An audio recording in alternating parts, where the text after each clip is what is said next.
নবী বলেন কিয়ামতের আলামতের মধ্যে এটা একটা আলামত, এলেম উঠিয়ে নেওয়া হবে, মূর্খতা সমাজের মধ্যে প্রচার প্রসার লাভ করবে, মূর্খতা বেড়ে যাবে, বিদ্যা উঠে যাবে। ওয়াজহারুজ জিনা, জিনা প্রকাশ্যে রূপ ধারণ করবে, প্রকাশ্যে জিনা হবে, প্রকাশ্যে জিনার রূপ ধারণ করবে। ওয়ায়ুশরাবাল খামরু, মদ পান করা হবে। তো রাসূলুল্লাহ সাল্লাল্লাহু আলাইহি সাল্লাম বললেন কিয়ামতের আলামত এলেম উঠে যাওয়া, মূর্খতা ছড়িয়ে পড়া। এলেম উঠে যাওয়া, মূর্খতা ছড়িয়ে পড়া, এটা হলো কিয়ামতের আলামত। তো আসেন বুখারীর ওই হাদিসটা পুরোটা শুনুন। 1036 নম্বর হাদিসে রাসূল বলেন, লা তাকুমুস সাআতু হাত্তা ইউকবাযাল ইলম, কিয়ামত সংগঠিত হবে না এলেম যতক্ষণ উঠিয়ে নেওয়া না হয়। এরপর রাসূল বলেন ওয়াতাকসুরাজ জালাজিল, ভূমিকম্প না হওয়া পর্যন্ত কিয়ামত হবে না। ভূমিকম্প বেড়ে যাবে, একের পর এক ভূমিকম্প হবে, এই ভূমিকম্প না হওয়া পর্যন্ত কিয়ামত হবে না। একের পর এক ভূমিকম্প হবে, দেশে দেশে ভূমিকম্প হবে, এই ভূমিকম্প না হওয়া পর্যন্ত কিয়ামত সংগঠিত হবে না। তাহলে এলেম উঠে যাওয়া, ভূমিকম্প বেড়ে যাওয়া, এটা কিয়ামতের আলামত।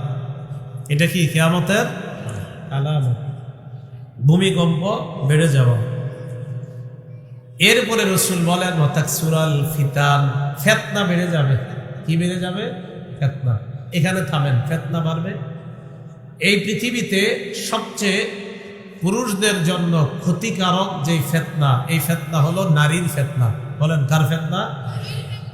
একজন পুরুষের জন্য সবচেয়ে ক্ষতিকারক যে ফিতনাটা, এই ফিতনার নাম হলো নারীর ফিতনা।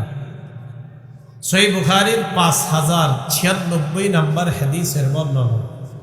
ক্বালা রাসূলুল্লাহ সাল্লাল্লাহু আলাইহি ওয়াসাল্লাম, নবীজি বলেন, মা তারাকতু বাদি ফিতনাতান আদাররু আলা রিজালি মিনান নিসা। নবীজি বলেন, আমি দুনিয়া থেকে বিদায় নেওয়ার পর পুরুষের জন্য সবচাইতে ক্ষতিকারক নারী যারা, এই নারীদের চাইতে ক্ষতিকারক আর কোনো কিছু আমি রেখে যাই নাই।